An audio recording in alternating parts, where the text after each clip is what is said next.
The leather chair in the hallway of Pierce Industries headquarters was deliberately uncomfortable, a subtle message to those deemed unworthy of the mahogany-lined boardroom beyond those double doors. I could hear my brother Michael's booming voice through the walls, presenting his latest plan to save our family's struggling manufacturing empire. "Our mystery investor arrives in 20 minutes, he announced to the board. "And believe me, after they see these projections, they'll have no choice but to invest." I checked my Timex watch, another point of family contention. "Why wear that when we offered you a Rolex?" my mother had asked at last year's Christmas party. They never understood that some of the world's wealthiest people wore simple watches. It was about knowing your worth, not showing it. The morning had started with Michael's usual condescension. "Wait in the hallway," he'd smirked, adjusting his custom-made Italian suit. "This is for serious investors only. We can't have you embarrassing us in front of the billion-dollar investor." Our father, CEO Thomas Pierce, had simply nodded in agreement. "Son, this is beyond your capabilities. Why don't you go work on your little online store?" Little did they know that my little online store had revolutionized industrial supply chain management. While they were running our family's manufacturing business into the ground with outdated methods and bloated overhead, I'd built a digital marketplace that connected manufacturers directly with suppliers, eliminating middlemen and reducing costs by 60%. The company I'd created, SupplyChain.ai, was now worth $12 billion, all hidden behind layers of holding companies and investment firms. Not a single person in my family knew that their desperately needed mystery investor was sitting in their hallway, wearing a simple blue suit and a Timex watch. "Sarah," Michael called to his secretary, "bring in the latest financial reports. And get my brother some coffee or something. Keep him occupied." Sarah, a recent Harvard Business School graduate who'd chosen Pierce Industries over better offers because of the family name, hurried past me with an apologetic smile. She'd been the only one to actually read my proposal 6 months ago about modernizing the company's supply chain.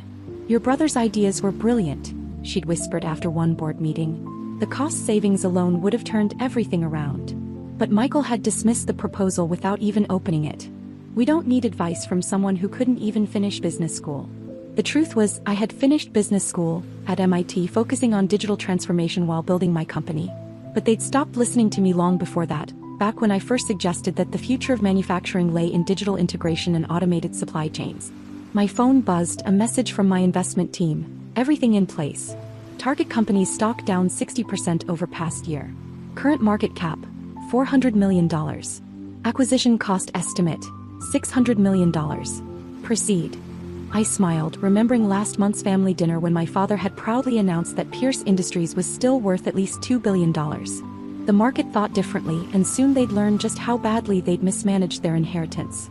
Through the boardroom doors, I could hear the desperation in Michael's voice as he presented his turnaround plan. The same tired strategies that had failed for the past 5 years. Cost-cutting through layoffs, selling off non-core assets, and seeking traditional bank financing. "Pierce Industries has been in our family for 4 generations, he declared. "We just need an injection of capital to modernize our operations." I pulled out my tablet, reviewing the real numbers my team had compiled. Outdated manufacturing processes costing 40% above industry standard, supply chain inefficiencies adding another 30% to costs, and a management structure so top-heavy it consumed most of the remaining profits. The tablet itself was another source of family mockery. "Real businessmen use paper and pen," my father always said. "All this tech nonsense is just a distraction." Sarah emerged from the boardroom carrying an empty coffee cup. "They're ready for the investor presentation," she whispered. "But your brother says you should probably go home. He doesn't want any distractions." I nodded, pretending to gather my things. "How bad is it really in there?" She glanced around before answering. "Bad. The banks won't extend any more credit. 3 major suppliers are threatening to cut us off. And the pension fund is seriously underfunded. Without this investor." She left the sentence unfinished. What she didn't know was that my company had already bought the suppliers' debts and the bank loans. Pierce Industries was effectively already mine. They just didn't know it yet. My phone buzzed again. Market reaction positive to potential Pierce Industries acquisition. Stock up 5% on rumors of mystery investor. I thought back to the day 3 years ago when I'd first presented my digital transformation plan to the board. Michael had laughed openly. "E-commerce? Artificial intelligence? This is manufacturing, little brother, not some Silicon Valley fantasy."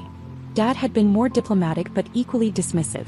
"Son, our family has built this company the traditional way for 4 generations. We don't need internet gimmicks to tell us how to run our business." Now their traditional way had brought Pierce Industries to the brink of bankruptcy. Their only hope was the mystery investor they'd mocked for believing in digital transformation. The boardroom doors opened and the company's CFO hurried out, his face pale. The numbers for the investor presentation, they're worse than we thought. Michael followed him, tugging at his tie. It doesn't matter. Once they see the Pierce family name, the heritage, the potential. The potential for what? I asked quietly from my hallway chair. More losses? More failed strategies? He glared at me. What would you know about it? Playing with your computer while real businessmen try to save this company. Why are you even still here? Before I could answer, Sarah burst through the doors, her face flushed with excitement. Sir, the mysterious billion-dollar investor is here. The hallway suddenly filled with board members and executives, all straightening their ties and adjusting their suits. My father emerged last, looking older than his 60 years. Everyone ready, Michael commanded. First impressions are everything. And someone get him out of here. He waved dismissively in my direction. I stood up slowly, straightening my simple blue suit. In my pocket was a phone that controlled more wealth than Pierce Industries had seen in its entire history. In my briefcase were documents that would change everything. The investor is already here, I said quietly. Michael scoffed. What are you talking about? The investor's car just pulled up downstairs. No, Sarah interrupted, checking her tablet. That was just their legal team. The investor. She looked up at me, her eyes widening as understanding dawned. The investor has been here all along. The hallway fell silent. My father stepped forward, his face a mix of confusion and disbelief. What is she talking about? I pulled out my phone, pressed a few buttons, and every tablet and phone in the hallway pinged simultaneously. On their screens appeared a single document, SupplyChain.ai's purchase offer for Pierce Industries, signed by its founder Enzumi. The silence grew deeper. Through the windows I could see the family name in giant letters on the side of the building. The same name that would soon answer to a new owner, one they'd made wait in the hallway. Shall we step into the boardroom? I asked quietly. I believe we have some serious business to discuss. The boardroom's tension was thick enough to cut with a knife as I took my seat, not in my usual corner chair, but at the head of the table. My father stood frozen by the doorway, his face ashen, while Michael paced like a caged animal, his perfect suit now wrinkled from nervous fidgeting. This is a joke, Michael finally exploded, slamming his hands on the mahogany table. SupplyChain.ai is worth billions. There's no way. I opened my briefcase and began laying out documents. Current market valuation, $12.4 billion. Annual revenue, $3.2 billion. Profit margins at 45% compared to industry standard 15%. All built on the digital transformation strategy you laughed at 3 years ago. Sarah, still standing by the door, was rapidly typing on her tablet. It's true, she announced, her voice trembling. SupplyChain.ai's founder and CEO, Alexander Pierce. That's you. The board members began whispering among themselves. These were the same people who'd dismissed my proposals, who'd nodded along with Michael's mockery. Now they were frantically pulling up SupplyChain.ai statistics on their phones, seeing for the first time who I'd become. How? My father's voice cracked as he finally moved from the doorway. How did you? Remember when you said we don't need internet gimmicks?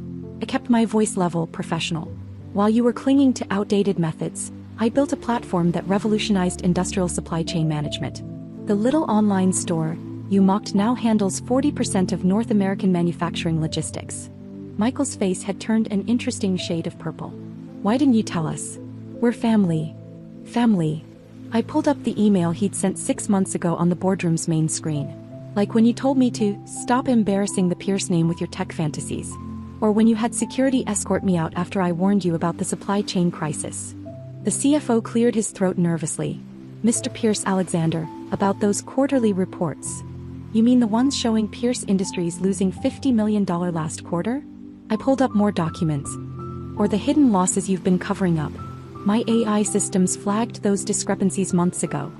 The room fell silent again. Through the floor-to-ceiling windows, I could see the city skyline, including the gleaming new SupplyChain.ai tower, built with just a fraction of my company's profits. The purchase offer is fair, I continued, passing out detailed proposals. 60% above current market value, assumption of all debt and protection for employee pensions. More than generous given the company's condition. My father sank into a chair looking at the numbers. But the Pierce family name will continue, I assured him. But the company will be run my way. Digital transformation, automated supply chains, AI-driven logistics. Everything I tried to tell you about 3 years ago. Sarah stepped forward, tablet in hand. Sir, the press is already reporting rumors of the acquisition. Pierce Industries stock is up 15% on the news. Michael spun around, his expensive tie now completely crooked. You can't do this. I'm the eldest. This company was supposed to be mine. And what have you done with it? I stood up, my patience finally wearing thin. 4 consecutive years of losses. Market share down 60%. Supplier relationships in shambles. The only thing keeping this company afloat was our family name, and even that's not enough anymore. I pulled up more screens showing the company's decline. While you were playing real businessman with your custom suits and corner office, I was building the future. SupplyChain.ai's market cap is now 30 times what Pierce Industries was worth in its prime. The board won't approve this, Michael sputtered, looking around for support. But the board members were all staring at their copies of the proposal, seeing the premium being offered for their nearly worthless shares. They already have, I nodded to Sarah, who displayed the voting results. Proxy votes were collected last week. The only holdouts are family shares, and even there I have Aunt Helen's support. That revelation caused another stir. Aunt Helen, our father's sister, owned 15% of the company. Helen agreed to this? My father asked weakly. She read my proposal, I said simply. Unlike some people in this room, the company's legal counsel spoke up from his corner. The terms are quite favorable given our position, and the technology integration could save. Save it, James, Michael snapped. You're fired. Actually, I interrupted, nobody's fired. Yet. Though management will obviously need restructuring. I looked directly at my brother. Starting at the top. The next hour was a blur of legal documents, signatures, and shocked expressions as the reality sank in. Pierce Industries, founded by our great-grandfather, was now effectively a subsidiary of SupplyChain.ai. The company they'd dismissed as a little online store had swallowed their century-old business. As the board members filed out, my father finally spoke again. All this time, when we thought you were failing, I was succeeding beyond your wildest expectations, I finished for him.